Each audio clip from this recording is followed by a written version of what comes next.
Bom dia a todas, bom dia a todos, gestores, gestoras, secretários de saúde, técnicos das secretarias de saúde, todas e todos que trabalham na administração pública, seja administração pública em geral, seja administração pública na área da saúde. É com um prazer enorme que, mais uma vez, a gente está aqui num evento para debater ações e assuntos importantes em todo o processo de gestão e seguindo uma das missões do Conselho de Secretarias Municipais de Saúde do Estado do Rio de Janeiro, apoiar os gestores no processo tanto da pactuação interfederativa quanto também na operação cotidiana do sistema de saúde local.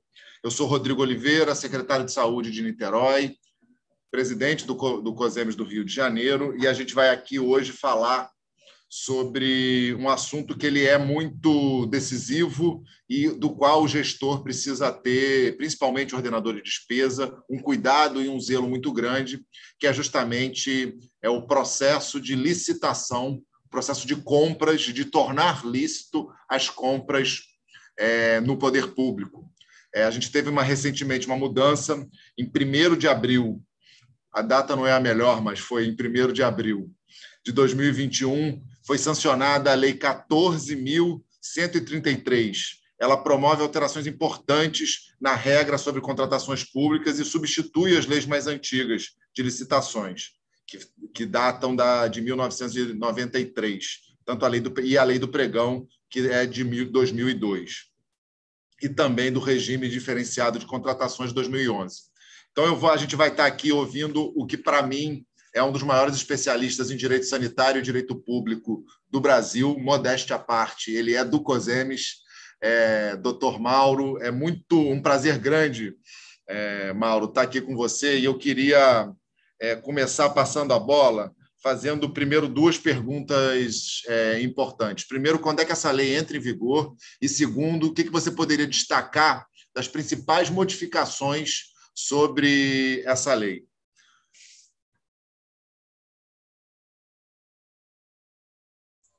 Bom dia, pessoal. Bom dia, Rodrigo. Quero agradecer aí pelo convite de estar aqui participando desse evento. Quero dizer, inicialmente, pessoal, que não temos a pretensão de esgotar esse assunto. É uma lei muito nova, com muitas alterações e que vai exigir muito de nós esse ano e no ano que vem, até que ela entre em vigor definitivamente. Como o Rodrigo já disse aí, ela está substituindo a lei de licitação, a famosa 8666, a lei do pregão, que é a 10.520, e a lei da RDC, que é a 12.462.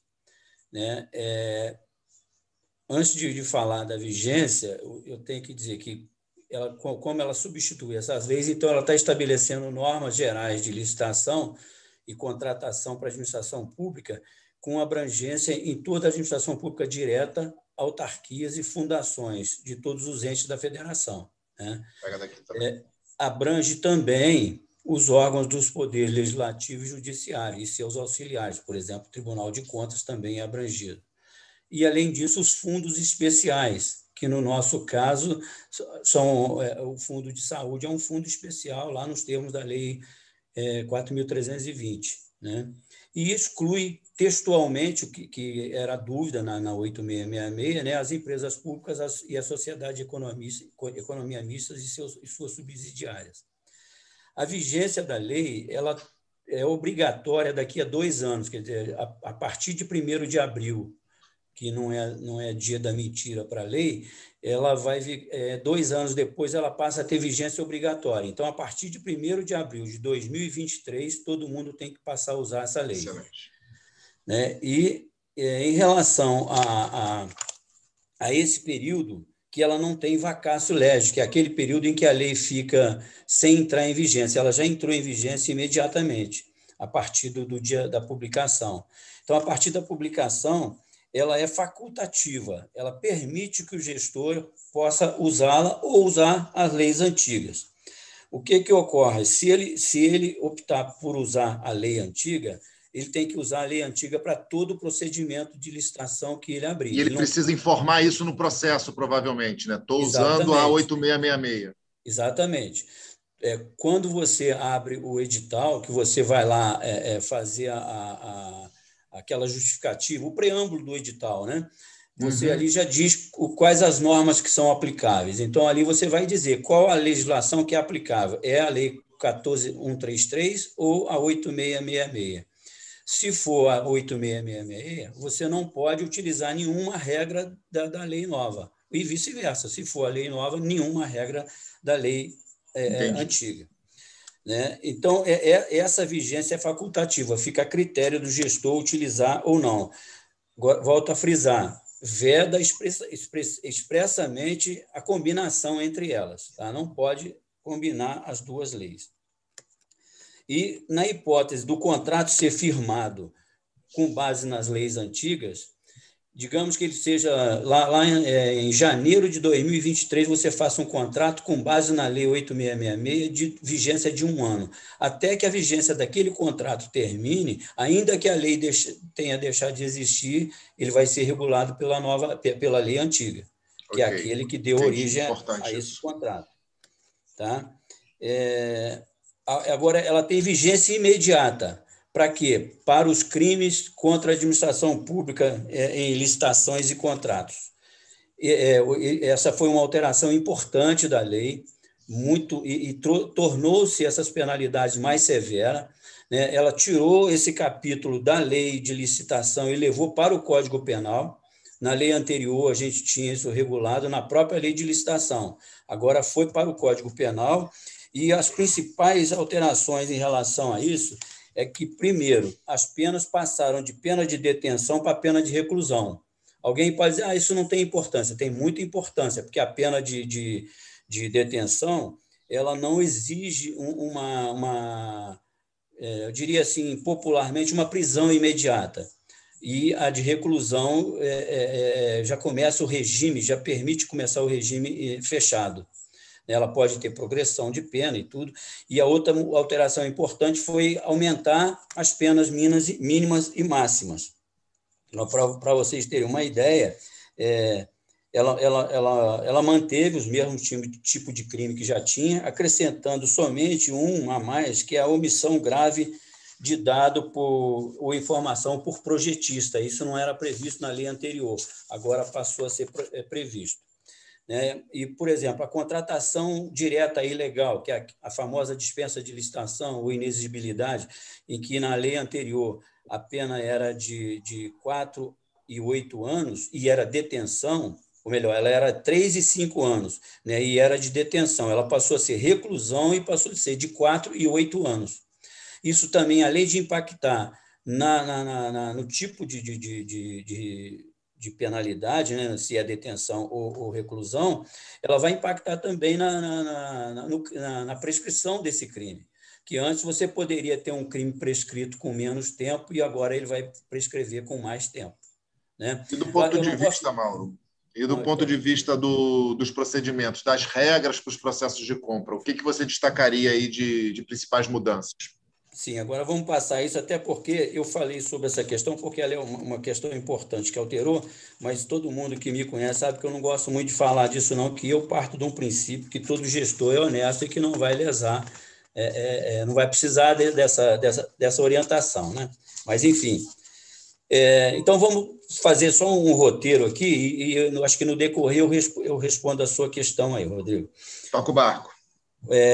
Vou falar primeiro as modalidades. Alterou as modalidades de licitação. Né? Nessa lei, por exemplo, ela permanece a concorrência, concurso e leilão e pregão. Juntou isso tudo numa lei. Antes a gente tinha o pregão separado. Né? Esses aí juntaram tudo numa lei só.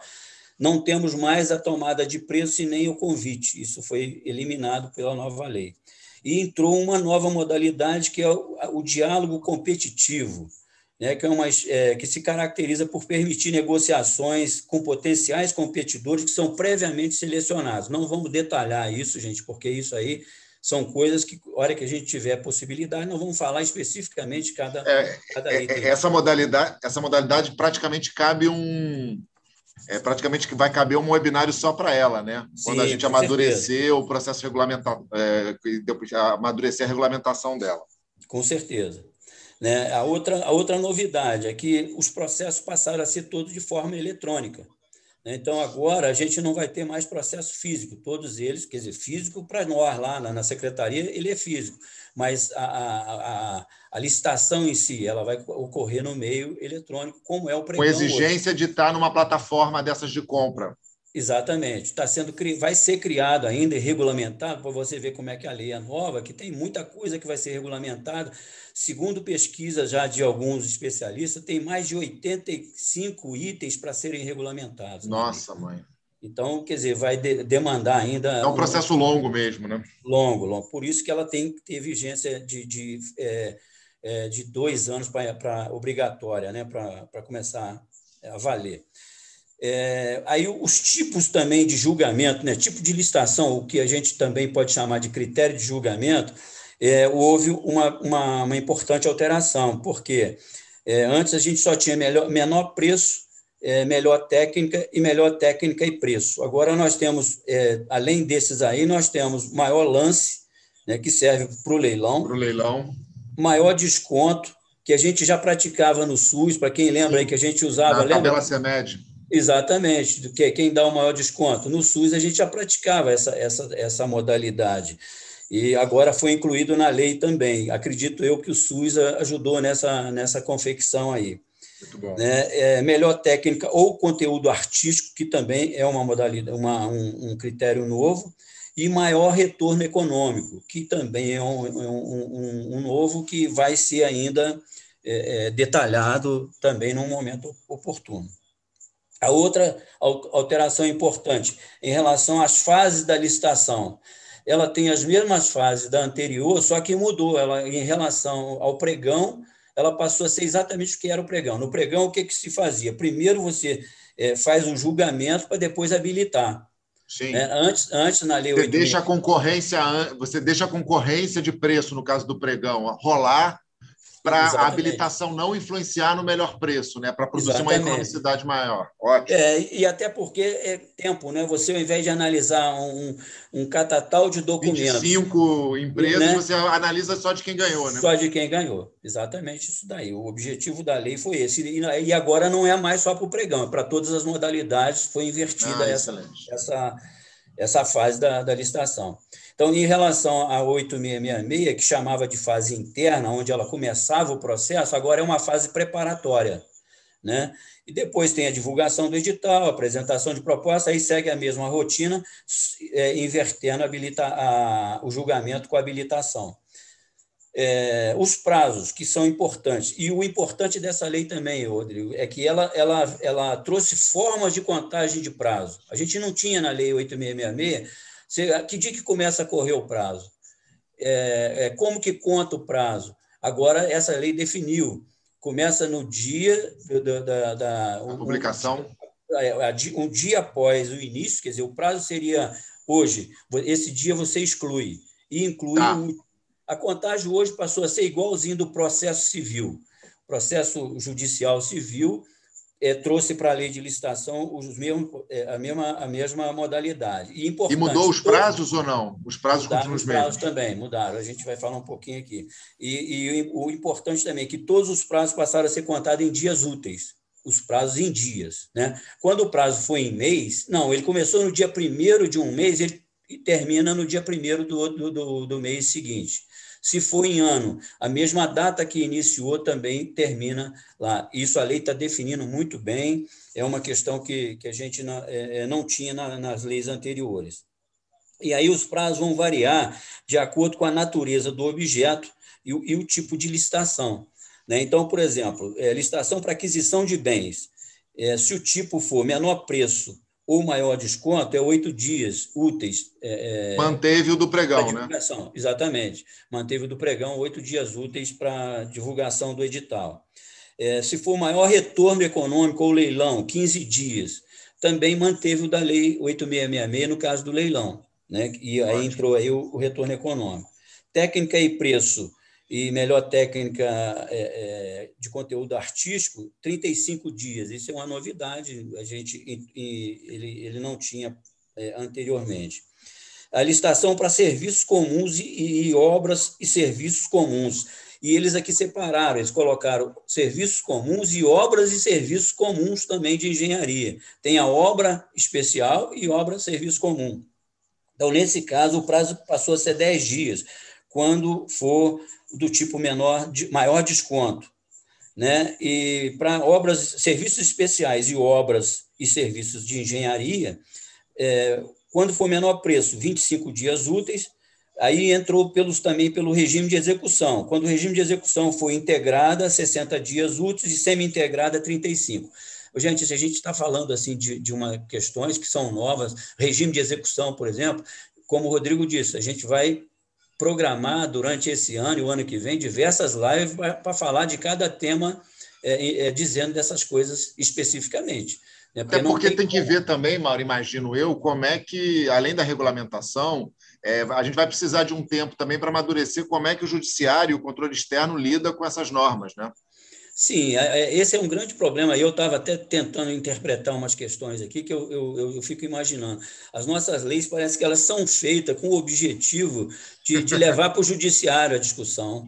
Ele não consegue trazer clareza em determinadas questões que vai precisar de manifestação do judiciário. Aí vem o judiciário e interpreta até chegar no Supremo para dar interpretação única para todo aquele dispositivo. E, infelizmente, Isso. a gente vai ter casos assim mesmo. Né? O importante em relação aos prazos é que toda vez que você modificar o edital, e aí isso já tinha na lei anterior, manteve, você tem que publicar e reabrir o mesmo prazo. Então, não Entendi. adianta eu Então, falar assim... no pregão, se você mexeu no edital, volta a contar 8 dias. Exatamente. A contar do dia seguinte da publicação. Exatamente. Só não impacta isso se aquela modificação que você fez no edital não impactar na formulação das propostas. A proposta, faz sentido. Se impactar, quer dizer, ela pode gerar prejuízo para alguma coisa melhor para o outro, ela tem que republicar o prazo. Tá? Em relação e é interessante, você vê, a lei trouxe um único dispositivo em que ele diz esses prazos podem ser reduzidos pela metade nas licitações realizadas pelo Ministério da Saúde no âmbito do SUS. Eu confesso que não entendi por quê. Não conseguia e por que só o Ministério, né? Por que não, já que é o SUS, por que não os outros entes? Exatamente, na minha visão, é o SUS que está procurando privilegiar. Não é só o Ministério que faz licitação para atender o SUS. Todos os entes da federação fazem. Então, não sei por que esse privilégio em relação ao Ministério da Saúde. E aí, como eu disse, a publicidade também alterou. Vai ser criado um portal nacional de contratações públicas, que também vai ter que ser regulamentado ainda, não existe regulamento para ele. Mas o intuito dele é que todas as contratações públicas estejam... publicizadas nesse portal. Inclusive vai facilitar a discussão de inabilitação, tornação de inidônea, isso tudo vai acabar condensando para esse portal. Exatamente, tudo vai ser para lá. Se você declarou alguém inidôneo, ele vai para esse portal. Se cadastro, você precisar de cadastro de empresas, você vai nesse portal. Né? A publicação do seu edital e o inteiro teor dele, o ato convocatório, as alterações que você fizer, vai para o portal. E os contratos decorrentes das contratações, né, das licitações. Então, na prática, vai ser um grande repositório para a gestão das administrações que fazem a contratação, mas também para o processo de controle, né? Com certeza. Provavelmente, inclusive, substituindo alguns sistemas de Tribunal de Contas, né? Com que certeza. A gente tem que ficar colocando o contrato lá, pelo menos coloque em um só, né? A gente espera que o povo não gosta muito disso, não. Espero que seja. O Ministério Público, por exemplo, você comunica a ele que toda a situação de vacina está disponível no portal da prefeitura, assim, mas ele faz um questionamento que é que você mande para ele especificamente. Então, isso aí pode acontecer dos tribunais também, continuar com os SIGFIs da vida, aí, que eles continuem com os seus próprios sistemas. Né? Mas abre uma oportunidade, né, para a gente racionalizar um pouco esse processo. Acho que faz sentido. Faz sentido, com certeza. né? Então, aí também criou alguns procedimentos auxiliares das modalidades de licitação, né, que não são modalidades. A gente já tinha, por exemplo, na Lei 8.666, o sistema de registro de preços, que não era detalhado na lei. Essa lei agora detalhou o que é regime de sistema de registro de preço, inclusive aquela figura do carona, que não podia em um tempo, depois passou a poder, e aí veio um decreto federal da União estabelecendo possibilidade de adesão, né? E agora a lei está permitindo isso claramente e está estabelecendo quais são esses procedimentos auxiliares. Um deles é o credenciamento, que também, na minha visão, foi iniciado pelo SUS. Sim. O SUS é que faz credenciamento de serviços hoje, hoje não, desde a existência do SUS, são credenciados serviços e que a gente, pelo tempo, pela maneira de fazer, nós fomos fazendo o quê? Criando rotinas de credenciamento. Chegamos a orientar, inclusive, os municípios de fazer inexigibilidade de licitação, porque o credenciamento estabelecia uma tabela, ele previa uma tabela específica, né? Claro. Ou você já publicava a sua tabela, ou é a tabela do CIA, do CIH, que é do Ministério da Saúde, e que esse credenciamento uma vez que não vai ter disputa de preço, que o preço já está definido e os critérios também são comuns, eu posso credenciar o conjunto de prestadores que consigam se adequar a essas condições, né? Exatamente. E a lei trouxe agora alguns regramentos para isso, que em um momento oportuno também a gente vai falar sobre isso. Aliás, esse tipo de regramento pode, inclusive, ter um impacto importante para a gente no sentido da relação com o setor privado, né? Com o assistencial privado, né? Com certeza, porque você credencia o serviço privado também, né? Claro. Não fazendo uma propaganda, mas hoje eu vou participar de uma live também do IDISA, né? Que à tarde. Faça propaganda. Não, mas é porque lá esse tema vai ser tratado especificamente, o do credenciamento. Excelente. Eu vou pedir para o pessoal da assessoria do COSEMES, inclusive, já divulgar nas nossas redes sociais também, no Facebook, no Instagram, essa live, tá, pessoal? Essa daí, Rodrigo, quem vai comentar esse tema lá, ele até já fez uma participação aqui em live nossa ano passado, que é o Tadahiro Tobushi, que é um advogado de Minas Gerais, e é um grande amigo meu e que a gente vai participar lá. E ele vai falar um pouco sobre esse tema lá hoje. Bom, só para registrar aí. Mas outros procedimentos auxiliares que foram criados, a pré-qualificação, né, que é um processo seletivo prévio à licitação, em que vai poder haver também manifestação de interesse, que é outro auxiliar, o registro cadastral, que é esse que eu falei. Esses auxiliares são obrigatórios, Mauro? Estão como obrigatórios na lei? Todos eles não são obrigatórios, são de acordo com a necessidade de você fazer. Então, quer dizer, igual o credenciamento. Se você for fazer um tipo de credenciamento, ele é a modalidade que você pode utilizar. Não modalidade, é um tipo de auxiliar que você pode utilizar, né? Mas se você quiser fazer a licitação, às vezes o processo não te permite fazer credenciamento, e você tem que fazer licitação. Né? No caso e o próprio manifestação de interesse, pré-credenciamento, essas coisas, pode não fazer sentido para itens muito simples, né? Que eu tenho uma ampla concorrência no mercado, né? Aí eu posso não precisar. Não ter, né? E o interesse da iniciativa privada também pode não ter esse interesse em fazer, né? Sim, verdade. O outro sistema, então, é o sistema de registro de preço, né, que a gente tem hoje, como eu disse, já bem definido. A mudança em relação à ata de registro de preço, mais importante que eu achei da lei, é que ela agora passou a ter validade, ela já tinha validade de 1 ano, mas não permitia ser prorrogada. Ela agora permite ser prorrogada, desde que o preço permite a prorrogação por mais 1 ano, desde que o preço seja compatível com o mercado. Né? Com possibilidade de reajuste, inclusive, desse não, preço?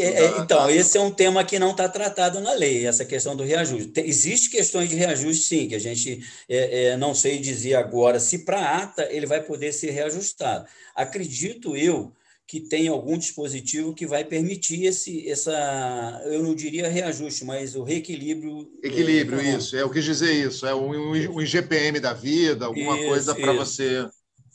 Isso aí certamente deve ter alguma Não, porque questão que a gente vai isso poder... para alguns insumos que são muito constantes, né, como medicamento e tal, isso pode fazer sentido, né? Tanto para manter o preço mais baixo, né, porque são insumos que acabam se ampliando muito o seu valor, quanto também para facilitar os municípios, porque é um esforço muito grande, né? Aqui em Niterói, por exemplo, a gente foi fazer um processinho bobo de medicamento, 450 itens. Isso é um esforço muito grande, né? E aí você, depois desse esforço, o negócio só dura 12 meses. Se ele puder durar mais um tempo, isso de fato pode ajudar e garantir uma estabilidade, né? E a própria mesma manutenção do abastecimento.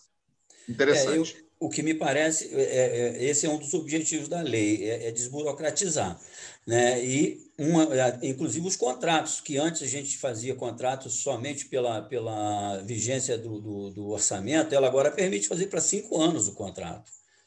Né? Antes você podia fazer até 5, direto, você fazia até 5, mas prorrogando ou renovando. Temos né? que prorrogar. Exatamente, agora você já pode fazer 5 anos direto.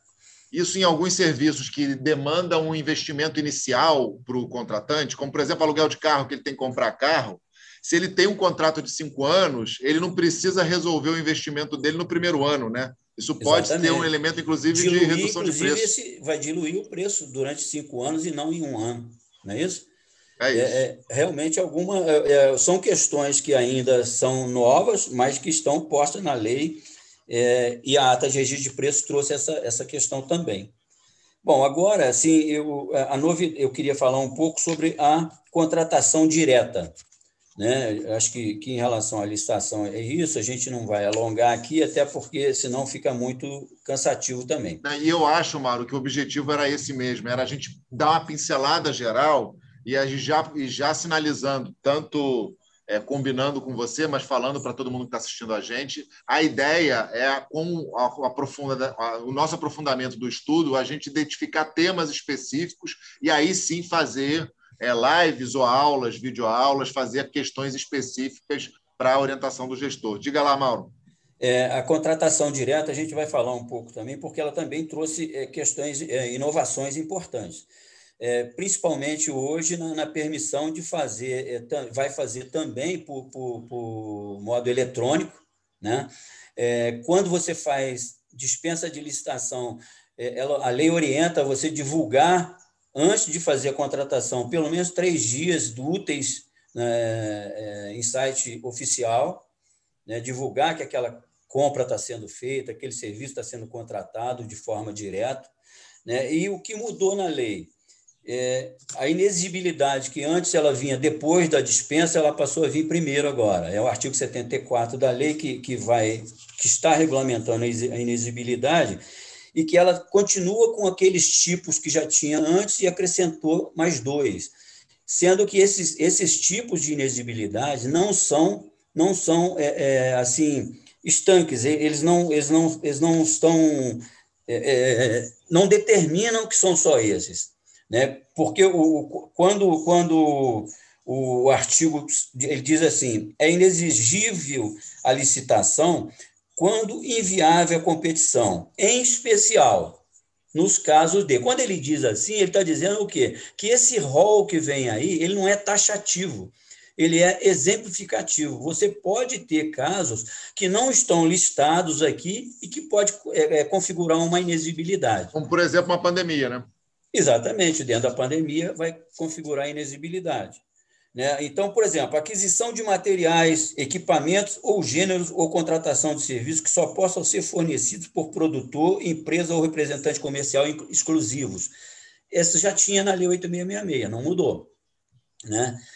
Contratação de profissional do setor artístico também já tinha na lei, claro. Tanto diretamente como através de empresário, né? Isso também já tinha. Contratação de serviços técnicos especializados, também já tinha na lei anterior. Lembra? Tem até o artigo 13 da Lei 8.666, que lista lá quais são os artigos, os serviços técnicos especializados. E está mantido essa lista. Isso, está mantido. E agora os 2 novos que entraram. Objetos que devam ou possam ser contratados por meio de credenciamento. Foi aquilo que a gente falou lá. Olha o SUS aí de novo. Então, exatamente, o SUS trouxe isso para dentro da lei, porque a gente já fazia isso na prática, E E a hoje gente a fazia, lei... inclusive, inexigibilidade, né? A gente tinha um Exatamente, ônus argumentativo de produzir, de comprovar a inexigibilidade e aí sim produzir, fazer o credenciamento. Seja porque tem exatamente. uma habilitação de alta complexidade que só determinado prestador consegue, seja porque eu tenho um preço e critérios universais que eu consigo credenciar, contratar mais de um, né, Mauro? Exatamente. Então, o que trouxe? O SUS fez jurisprudência e trouxe para a lei um tipo de inexigibilidade que a lei anterior não previa. A outra Excelente. questão é que saiu da dispensa de licitação e veio para a inexigibilidade, que é a aquisição ou locação de imóveis cujas características de instalações e locação tornem necessária a sua escolha. Lembra, Isso isso tem aqui alguma era... consequência prática, Mauro, para a vida do dia a dia do gestor? Ter Eu, eu, saído de uma eu, modalidade para eu outra? entendo que sim, porque lá na lei na lei, quando ela, enquanto dispensa, ela é dispensável. Se ela é dispensável, ela não é obrigatória. Ela pode ser licitada. Então, se eu Entendi. tiver num local dois imóveis com as mesmas características, eu tinha que licitar. Hoje, se eu tenho o imóvel, mas que aquelas instalações e a localização só me permite escolher aquele imóvel, ele está claro que eu não tenho Desde que como você consiga fazer justificar, competição. desde que você consiga justificar e você consegue. Então, faz Exatamente. sentido, sim. Protege mais, Entendeu? inclusive, né? Protege mais. Eu tenho um caso de um ex-gestor que é problemático nessa questão. Ele teve que alugar, só a título de exemplo, ele teve que alugar um imóvel porque ele tinha um CAPS funcionando num local. E ele teve que alugar um imóvel próximo ali, quase que anexo, para fazer ali naquele imóvel oficinas terapêuticas do CAPS. Claro. Ó, aí vem o Ministério Público e Não diz que ele pode, não podia, pode ser. ele tinha lá no outro bairro, ele tinha um outro imóvel com as mesmas Vai ter que características. ser Agora, perto do você, CAPES. exato, o cara não entende que você não fez ali, por quê? Porque ele condiciona aquela situação. Eu não preciso transportar o meu paciente para outro local para fazer uma Claro. oficina terapêutica que está sendo realizada ali. Então, são situações que hoje ela obriga você a fazer a inexigibilidade, porque ela não te permite competição. Ela não vai, a Claro. competição é inviável aí, totalmente. Né? Então, Inclusive esses ruim são... para o povo, né? Inclusive, nesse caso, ruim para o povo, né? Vai Sim, com prejudicar o certeza. atendimento. Com certeza, você tem que tirar ele de um local e levar para o outro, né? Ele foi atendido já ali. Basta você sair de uma porta e entrar na outra. É como se você estivesse no mesmo ambiente. Claro, muito bom. Enfim, essa é a maior novidade em relação à inexigibilidade. Em relação à dispensa, que aí eu volto a dizer, na inexigibilidade o rol é exemplificativo, eu posso ter outros. Posso criar outros desde que eu justifique lá. Na licitação dispensável, ela não é um rol exemplificativo, só pode dentro daquilo ali. Você não pode criar outros tipos de licitação dispensável. Não vamos detalhar aqui, mas como na lei anterior, ela tinha licitação dispensável e licitação dispensada. Licitação dispensável é nesse caso que na lei anterior era o artigo 24, passou a ser o artigo 75 da nova lei. A dispensada é nos casos de alienação de bens. Então, quando a administração pública vai alienar um bem, lá já tem a regra. Como que faz? Tem que ter lei, tem que ter umas regras próprias ali que ele já não... Ela é dispensada, ela não é dispensável.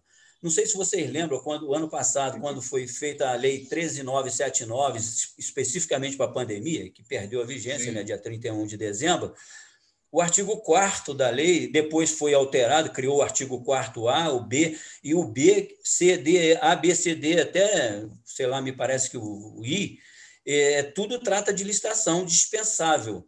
E saiu na primeira redação licitação dispensada. Eles mudaram depois para licitação dispensável. Por quê? Você pode realizar a licitação, mas ela é dispensável. Em que situação? Naquela situação ali, se ela ficar caracterizada. Eu vou falar somente de 3 tipos aqui, não vou falar do restante, porque também demanda uma live ou mais até. Excelente.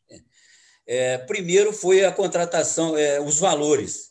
Mudou os valores da lei, eles passaram a vigorar com o valor que estava vigorando a Lei 13.979, que é de R$ 100.000 para contratação de serviços de engenharia, e aqui houve uma inclusão importante, serviço de manutenção de veículos automotores.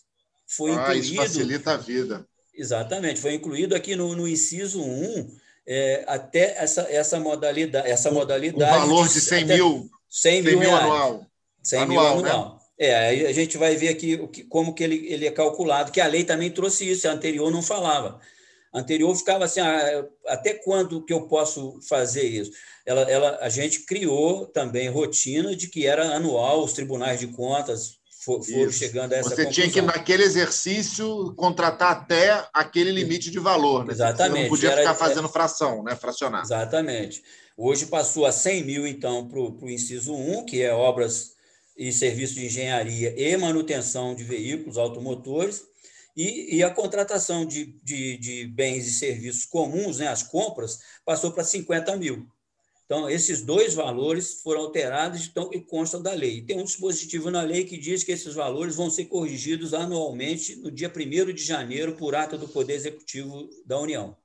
Tá? Isso faz sentido também, né? Porque eu lembro que foi 8 mil o limite para você fazer compra.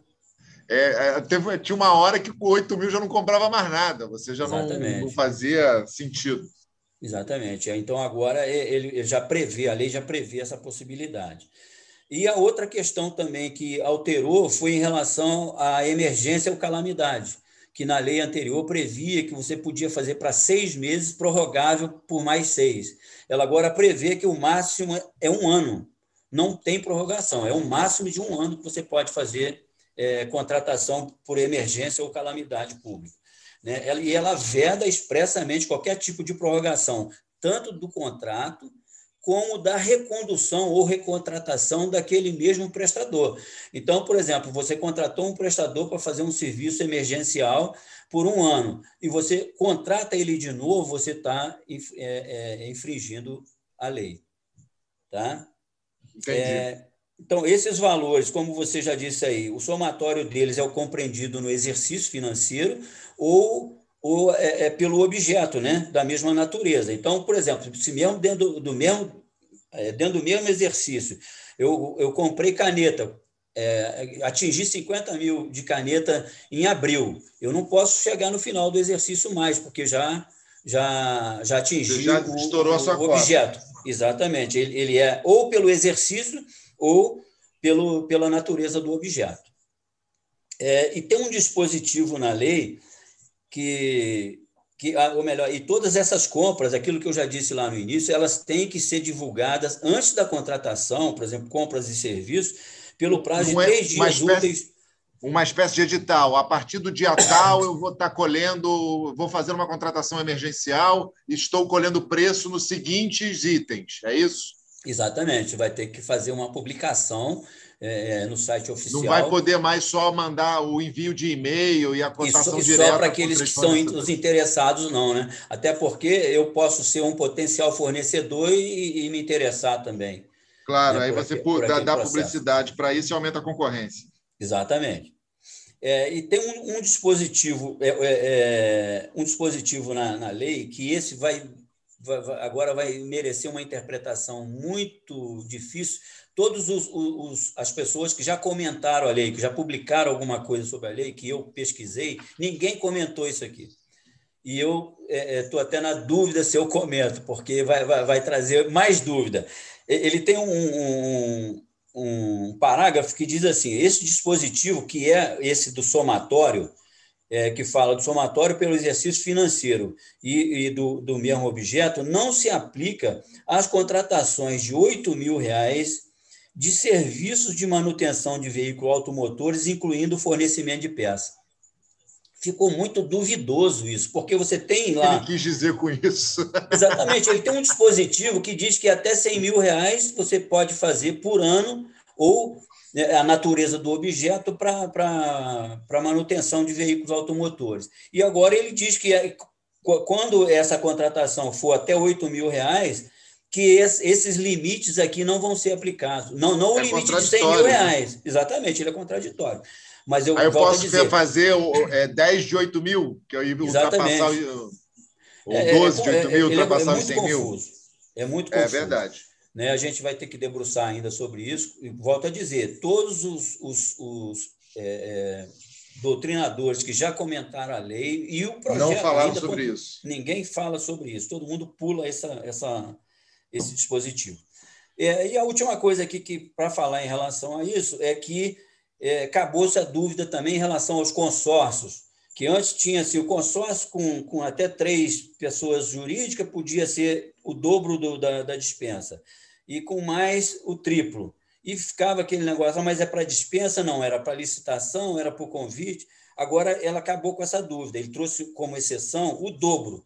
Qualquer tipo de consórcio público que é constituído na forma da Lei 11.107 é o dobro desses valores. Ele dobra os valores de dispensa. Legal. Exatamente, tanto o de 100 mil quanto o de 50 mil. Não tem mais a possibilidade de ser o triplo, como havia em interpretações anteriores. Bom, Rodrigo, assim, em síntese, foi o que eu separei para a gente comentar e ver se tem mais alguém que quer questionar. E aí é que eu volto a dizer, gente, tem que ser dentro do que nós comentamos, porque se a lei também, como eu disse, ela tem quase 200 artigos. Imagina a gente Eu não estou aqui dissecar isso num conseguindo ler momento os tão... comentários. Luli, você consegue me mandar os comentários? Rodrigo, a Renata vai lhe enviar. Uhum.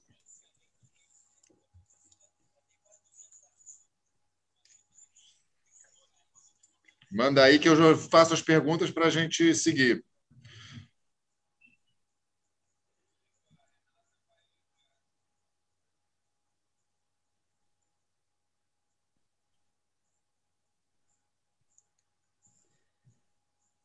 Certamente a gente vai ter oportunidade, igual você falou, de, em momentos futuros aí, fazer outras lives por assunto, né? Eu acho, Porque Mauro, assim, eu quero agradecer mesmo a primeira pergunta aqui, mas eu quero primeiro agradecer muito.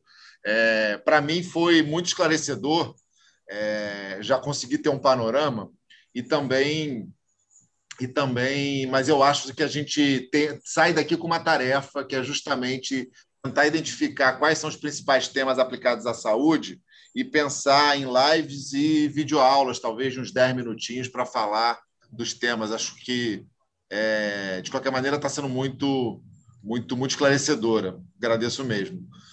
Como bem disse o Mauro, Cristiane dos Santos, como bem disse o Mauro, a maioria das nossas legislações são elaboradas sem cautela e deixam lacunas quanto à forma de aplicação e abrindo uma certa incerteza e também abrindo um elemento que acaba deixando para o judiciário quase que um papel legislador, né, Mauro? Porque a jurisprudência ela acaba tendo um papel, um elemento. Acho que tem algumas coisas que faz sentido, porque também a experiência ela vai assimilando e produzindo uma certa sedimentação da nossa prática, mas de qualquer maneira, de verdade, isso traz uma certa insegurança, principalmente, por exemplo, agora para os secretários de saúde que vão ordenar despesa nos próximos 2 anos, tem que saber bem aonde vai se meter, se vai usar qual lei em que pese que tem alguns dispositivos que eu acho que avançam de forma importante, sim, do ponto de vista da aumento da capacidade de execução por parte do poder público. Mauro, a gente não tem pergunta, então eu quero te agradecer muito e vou passar para você para a gente se despedir. E, pessoal, em breve a gente já vai anunciar um cronograma, tarefa aí da Marcela e da equipe do escritório, um cronograma de debates, discussões e aulas detalhando a nova lei de licitações. Mauro, mais uma vez, muito obrigado pela participação. Voltaremos muitas vezes para fazer esse debate, não só da lei de licitações, mas do conjunto dos aspectos jurídicos relacionados ao direito à saúde. Rodrigo, eu que agradeço a oportunidade de poder estar esclarecendo algumas dúvidas. Quero agradecer a Cristiane aí, que fez esse posicionamento. Eu conheço a Cristiane, é uma ótima profissional do ramo do direito e também está especializando, acho que até já terminou, né, a especialização em direito sanitário. E realmente essas questões da lei de deixar lacuna, às vezes eu fico na dúvida se isso tem algum... qual é o objetivo que isso tem, né? Porque acaba trazendo insegurança para a gestão. A gente tem hoje insegurança do gestor no âmbito do SUS na aplicação de recursos. Os gestores têm muita insegurança se ele pode comprar agulha, se ele pode comprar o palheiro. Então, é uma questão que é muito insegura na interpretação dessas normas. Mas, de qualquer maneira, a gente está à disposição. Mauro, deixa eu fazer uma pergunta objetiva aqui, da Maria. Eu acho até que eu já consigo responder, mas eu vou deixar você. Os editais podem optar para cada lei ou, se optar uma vez pela nova, todos os outros em seguida deverão utilizá-las. Pelo que eu entendi, você inicia um processo e você sinaliza qual lei que está valendo naquele processo, correto? Correto, não. Isso é por edital, quer dizer, se ela vai fazer um edital de aquisição de medicamento e optar pela lei nova, vai valer a lei nova. Se daqui a 6 meses ela vai fazer outro de medicamento e quiser utilizar a lei antiga, é a lei antiga. Isso ela tem que definir no edital, no corpo do edital, qual a legislação aplicável. Quero agradecer a Maria G. Santos e também dizer que a gente vai estudar a possibilidade de fazer um canal especial no nosso YouTube, ou seja, separar um cantinho do nosso YouTube especificamente para essa série de conteúdos, tá bom? Mauro, mais uma vez um grande abraço e muito obrigado pela belíssima aula que você deu para a gente. Valeu, um abraço a todos, fica com Deus. Beijo, pessoal. Se cuidem.